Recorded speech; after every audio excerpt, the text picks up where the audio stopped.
लोकसभा चुनाव के ऐन पहले यूपी में ऐसा मामला सामने आ गया कि हर किसी की निगाहें सीएम योगी आदित्यनाथ के फैसले पर टिक गईं। यूपी सरकार को एसआईटी की रिपोर्ट में जो सुझाव दिया गया उसने हजारों लोगों की नींद उड़ाकर रख दी। अगर एसआईटी के सुझावों पर अमल किया गया तो सबसे ज्यादा बड़ी बड़ी खबरें उत्तर प्रदेश से ही अब आने वाली हैं।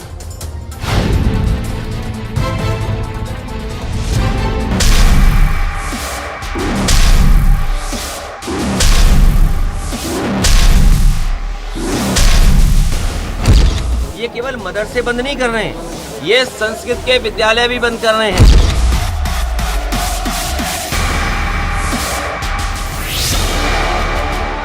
उत्तर प्रदेश में 13,000 अवैध मदरसों का शटर डाउन होने वाला है।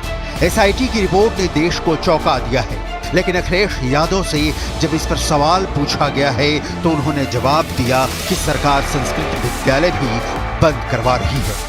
अखिलेश पर यह आरोप ओवैसी की पार्टी लगा रही है कि अब मुस्लिम वोट लेकर भी समाजवादी पार्टी मुस्लिम हितों पर बात नहीं कर रही है। नोट करने वाली बात यह है कि मदरसों के सवाल पर भी अखिलेश ने मदरसों से ज्यादा चिंता संस्कृत विद्यालयों पर जताई है। ये केवल मदरसे बंद नहीं कर रहे हैं, ये संस्कृत के विद्यालय भी बंद कर रहे हैं। भारतीय जनता पार्टी केवल एक समाज की दुश्मन नहीं है, ये देश को दुश्मन है, देश की। यूपी के अंदर राज्यसभा में अखिलेश ने किसी भी मुसलमान को नहीं भेजा है। इस पर पार्टी के अंदर ही अखिलेश को सवालों के घेरे में खड़ा किया गया और अब लोकसभा चुनाव के ऐन पहले आई एसआईटी की रिपोर्ट ने यूपी की राजनीति को और गरमा दिया है। देखिए, कोई भी देश में शिक्षा व्यवस्था को लेकर के कोई सवाल नहीं है, लेकिन शिक्षा की आड़ में अगर कुछ देश के विरुद्ध गतिविधियां होंगी तो जांचा भी जाएगा और जो दोषी होंगे उनके खिलाफ कार्रवाई भी की जाएगी। योगी आदित्यनाथ ने जब अपने दूसरे कार्यकाल की शपथ ली थी तब उसके 6 महीने के बाद ही नवंबर के महीने में गैर मान्यता प्राप्त मदरसों की जांच शुरू की थी और पिछले साल ही इस मामले में एसआईटी का गठन किया था। और इसके बाद ये बात सामने आई थी कि ज्यादातर अवैध मदरसे भारत नेपाल सीमा पर बने हुए हैं।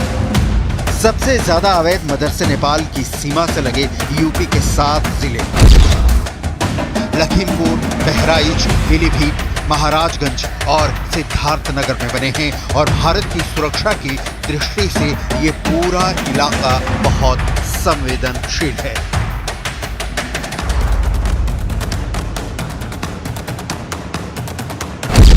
सूत्रों के मुताबिक एसआईटी ने इन 13,000 अवैध मदरसों को बंद करने की सिफारिश की है।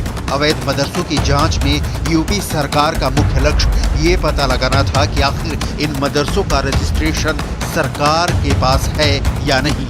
इसके अलावा इन मदरसों को फंडिंग आखिर कहां से मिल रही है। ज्यादातर अवैध मदरसा संचालकों का कहना है कि उन्होंने अपने मदरसे का निर्माण पब्लिक से चंदा इकट्ठा करके किया है, लेकिन जांच में ये बात निकलकर सामने आई है कि खाड़ी देशों से हवाला के जरिए आए फंडिंग से मदरसों का निर्माण हुआ है। बड़ी बात तो ये है कि इन अवैध मदरसों के पास चंदे का कोई रिकॉर्ड नहीं है और ना ही वो बता पा रहे हैं कि फंडिंग आई कहां से है, कौन कौन से लोगों ने उन्हें चंदा दिया है। अब एसआईटी की जांच रिपोर्ट के बाद सारा दारोमदार यूपी सरकार पर है। यूपी में अवैध इमारतों के कब्जेदारों को सबसे ज्यादा डर बुलडोजर का सताता है। अब योगी आदित्यनाथ इस मामले में क्या करने वाले हैं ये जल्द ही पता चल जाएगा, लेकिन एसआईटी ने जो रिपोर्ट दी है उसने बड़े संकेत दे दिए हैं। मदरसों के लिए जरूरी है कि वो सरकारी मदरसा बोर्ड से जुड़े, लेकिन जिन मदरसों के पास मदरसा बोर्ड से मान्यता के कागज नहीं हैं, उनके ऊपर कार्रवाई का अंदेशा पिछले कई महीने से देखा जा रहा है। दारुल उलूम देवबंद जो खुद भी मदरसों को मान्यता देता है, देवबंद से जुड़े कई मौलाना ये कह चुके हैं कि मदरसे कौम के चंदे से चलते हैं, इसलिए इन मदरसों को किसी सरकारी बोर्ड से जुड़ने की आवश्यकता नहीं है। कई मौलाना फंडिंग का हिसाब नहीं रखने वाले इन मदरसों का भी संविधान का हवाला देकर बचाव कर रहे हैं। एकदम सिरे से मदरसों को बंद करने का आदेश देना ये उचित नहीं है, दुरुस्त नहीं है। हाँ, जहाँ तक टेरर फंडिंग की बात है तो ये ज़रूर ये चिंताजनक विषय है और इस पर देश की सालमियत और एकता और अखंडता पर समझौता नहीं किया जा सकता। इन मदरसों में लाखों बच्चे पढ़ते हैं, आखिरकार इन बच्चों को पढ़ाया क्या जाता है, यूपी सरकार ये जानना चाहती है। और इस बीच उठा देवबंद और गजवाए हिंद के विवाद ने मदरसे के मामले को और तूल दे दिया है। फिलहाल यूपी सरकार को एसआईटी ने जो चौंकाने वाली रिपोर्ट दी है, उस पर योगी सरकार क्या एक्शन लेने वाली है, यही सबसे बड़ा सवाल है जो अवैध मदरसे चलाने वालों को सबसे ज्यादा डरा रहा है।